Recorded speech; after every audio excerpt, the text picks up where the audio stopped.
आज हामी बेन टेनिसनको महाकाव्य जस्तो कथामा डुबुल्की मार्नेछौँ। कसरी एउटा सामान्य केटा ब्रह्माण्डकै सबैभन्दा ठूलो नायक बन्न पुग्छ, आउनुहोस् उसको पूरै यात्रालाई हेरौँ। यो कथाको सुरुवात नै एउटा एकदमै रोचक प्रश्नबाट हुन्छ। सोच्नुस् त, यदि एउटा 10 वर्षको केटाको हातमा अचानक ब्रह्माण्डकै सबैभन्दा शक्तिशाली हतियार लाग्यो भने के होला?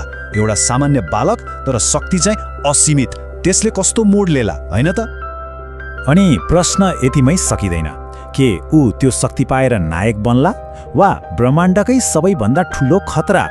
हो, कथाको वास्तविक द्वन्द्व नै यही हो। के उसले शक्तिलाई नियन्त्रण गर्छ वा शक्तिले उसलाई? ल, सुरुदेखि नै हेरौँ है त। ल, हाम्रो कथा सुरु हुन्छ 10 वर्षीय बेन टेनिसनबाट। ऊ आफ्नो हजुरबुवा म्याक्स र कजन ग्वेनसँग गर्मीको छुट्टी मनाउन क्याम्पिङमा गएको हुन्छ। एकदमै सामान्य, हैन त? तर एक रात जब उनीहरू जङ्गलमा थिए, आकाशबाट एउटा हरियो बत्ती तेज गतिमा खस्छ, ठीक बेनको नजिकै। हो, त्यही एउटा घटनाले उसको जीवनलाई सधैँको लागि बदल्न लागेको थियो। त्यो वस्तु के थियो त? त्यो थियो ओम्निट्रिक्स। हेर्दा त एउटा घडी जस्तो, तर यो कुनै साधारण घडी थिएन। बेनले केही सोच्न नपाउँदै त्यो उसको नाडीमा टाँसिन पुग्यो र अचानक बुम, उसँग 10 फरक एलियन नायक बन्न सक्ने अकल्पनीय शक्ति आयो। अनि उसको पहिलो ट्रान्सफर्मेसन त्यो थियो हेड ब्लास्ट, आगोले बनेको एउटा शक्तिशाली प्राणी। एकछिन त बेन आफै डरायो। यो शक्ति त सोचेभन्दा कति धेरै थियो, तर त्यो डर तुरुन्तै उत्साहमा बदलियो। कल्पना गर्नुस् त, एउटा 10 वर्षको केटाले आगोलाई नियन्त्रण गर्न सक्छ। अनि यो त केवल सुरुवात थियो। त्यसपछि उसले पत्ता लगायो फोरआर्म्सको शक्ति, जसको एउटै मुक्काले जमिन नै हल्लाइदिन्थ्यो। त्यसपछि पालो आयो एक्सेलरेटको। यति तेज कि समय नै रोकिए जस्तो। अब सुरुमा बेनले यो शक्ति कसरी प्रयोग गर्यो होला? हो, ठ्याक्कै सोचे जस्तै, बदमासी र रमाइलोको लागि। आखिर ऊ 10 वर्षको केटा न हो? तर रमाइलोको समय अब सकियो, किनभने भेलग्याक्स नामको एक खतरनाक एलियन त्यो ओम्निट्रिक्स लिन आइपुग्यो। अनि त्यही बेला सबैभन्दा ठूलो रहस्य खुल्यो। हजुरबुवा म्याक्स उनी कुनै साधारण क्याम्पर थिएनन्। उनी त एक प्लम्बर थिए, अर्थात् एक गोप्य अन्तरिक्ष प्रहरी।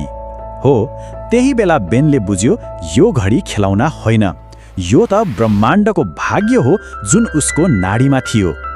समय बित्दै गयो र बेन पनि हुर्कियो, र ऊसँगै उसको यात्रामा आउने चुनौतीहरू पनि झन् ठूला र गम्भीर हुँदै गए। अब हामी कथाको अलि अन्ध्यारो अध्यायमा प्रवेश गर्दैछौँ।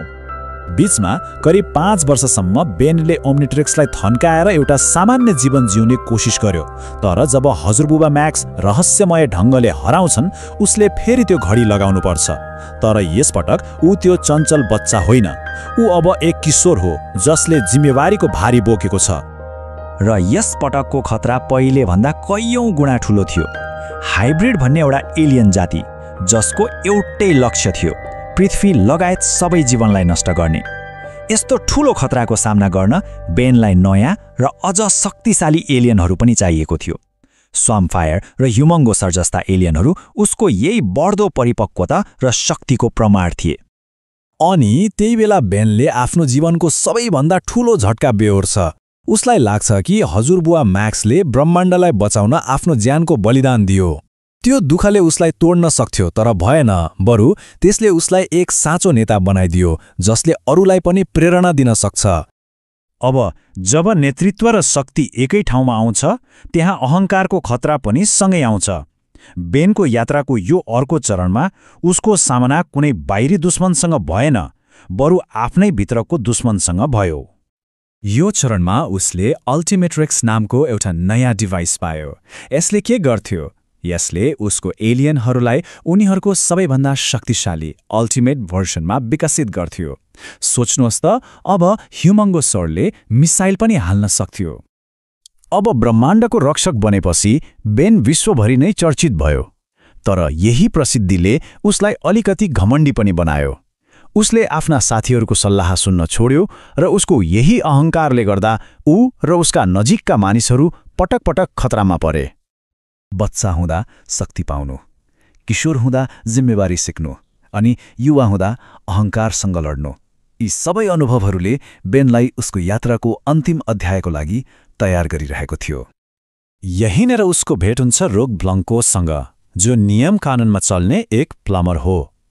रोग बेनभन्दा ठिक उल्टो थियो, एकदमै तार्किक, शान्त र सधैँ नियमअनुसार चल्ने हो। उनीहरूको यही साझेदारीले बेनलाई सिकायो कि कहिलेकाहीँ शक्तिको मात्रै भर पर्नु हुँदैन, रणनीति पनि चाहिन्छ। अनि यही बेला बेनले आफ्नो मनको सबैभन्दा गहिरो घाउको सामना गर्छ। त्यो थियो उसको सबैभन्दा मनपर्ने एलियन फिडब्याकको क्षति, जुन उसले बच्चा हुँदा गुमाएको थियो। वर्षौंसम्म उसलाई एउटा अपराधबोधले खाइरहेको थियो। तर जब उसले आफ्नो त्यो विगतको सामना गर्छ र फिडब्याकलाई फिर्ता पाउँछ, तब मात्र बेनले बल्ल आफूलाई माफी दिन सिक्छ। र त्यसपछि आउँछ कथाको सबभन्दा ठूलो खुलासा, त्यो पनि ओम्निट्रिक्सका निर्माता अजमतबाटै। उनले के भने? उनले भने कि ओम्निट्रिक्स कहिल्यै हतियार थिएन, यो त शान्तिको लागि बनाइएको एउटा उपकरण थियो। एउटा यस्तो उपकरण जसले गर्दा फरक फरक प्रजातिहरूले एक अर्काको ठाउँमा बसेर एक अर्कालाई बुझ्न सकुन्। यो खुलासाले त पुरै कथाको अर्थ नै बदल्दियो। अन्ततः बेनको नायक बन्ने यात्रा पूरा हुन्छ। भविष्यमा ऊ बेन 10,000को नामले चिनिन्छ, ब्रह्माण्डको सबैभन्दा महान नायक। उसको कथाले हामीलाई के सिकाउँछ? पहिलो, शक्तिभन्दा जिम्मेवारी ठूलो हो। र दोस्रो, हामीले गर्ने छनोटले नै हाम्रो भाग्य निर्धारण गर्छ। तर यो पुरै कथाको सबैभन्दा महत्त्वपूर्ण सन्देश के हो त? त्यो हो ओम्निट्रिक्सले बेनलाई नायक बनाएको होइन, बरु बेनले ओम्निट्रिक्सलाई महान बनाएको हो। बेनको साहस, उसको त्याग र सही समयमा सही निर्णय गर्ने उसको क्षमताले नै त्यो घडीलाई लेजेन्डरी बनायो। यसले के प्रमाणित गर्छ भने नायक हतियारले बन्दैन, आफ्नो मनसाय र कर्मले बन्छ।